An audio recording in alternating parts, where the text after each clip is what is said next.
दोस्तों, मंगल ग्रह पर सॉफ्ट लैंडिंग करना बहुत ही चुनौतीपूर्ण था।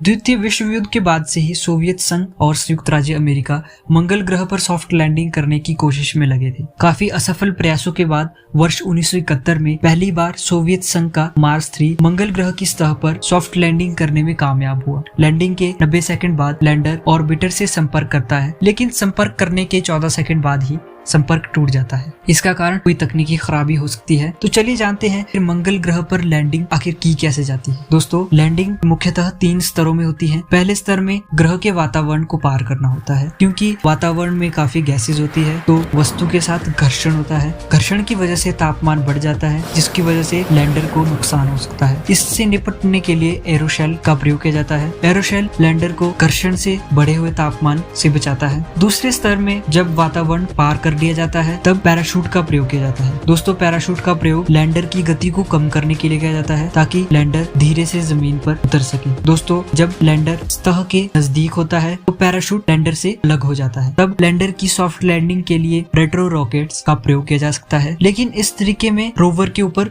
वजन बढ़ जाता है। दोस्तों, एक अन्य तरीका जिसमें हल्के रोवर को उतारने के लिए प्रयोग किया जाता है, इसमें टेट्राहेड्रल संरचना में एयर बैग्स का प्रयोग किया जाता है। ये एयर बैग्स रोवर को चारों तरफ से घिरे रखते हैं ताकि रोवर पर उतरते समय कोई दबाव न पड़े। यदि रोवर बहुत भारी हो तो इसके लिए स्काई क्रेन का प्रयोग किया जाता है। दोस्तों, स्काई क्रेन में रेट्रो रॉकेट्स लगे रहते हैं। स्काई क्रेन जैसे ही पैराशूट की मदद से जमीन के करीब आती है तो स्काई क्रेन पर लगे रेट्रो रॉकेट्स सक्रिय हो जाते हैं और रोवर को एक तार की मदद से नीचे उतारा जाता है। जब रोवर जमीन को छूता है तो तार काट दिया जाता है और स्काई क्रेन दूर जाकर नष्ट हो जाता है। मंगल ग्रह पर रोबोटिक या अंतरिक्षयान या किसी दिन मनुष्य को उतारना हो तो उसमें काफी चुनौती आ सकती है, क्योंकि मंगल ग्रह का वातावरण बहुत पतला है तथा सतह से दूरी मापन में भी काफी दिक्कत का सामना करना पड़ सकता है। अगर लैंडर का डिजाइन सही नहीं है तो वो भी लैंडिंग में दिक्कत पैदा कर सकता है। लैंडिंग के लिए अगर कम समय मिले तो यह भी एक चुनौतीपूर्ण कार्य है। अगर लैंडर का पृथ्वी से संपर्क टूट जाए तब भी मंगल पर लैंडिंग करना मुश्किल हो जाता है। दोस्तों, रोवर अगर सक्सेसफुली लैंड भी कर जाए तो डेटा ट्रांसमिशन यानी रोवर जो भी डेटा मंगल के सतह पर कलेक्ट करेगा उसके लिए वह ऑर्बिटर सैटेलाइट पर निर्भर होता है। रोवर कलेक्ट किए गए डाटा को UHF ट्रांसमिशन के माध्यम से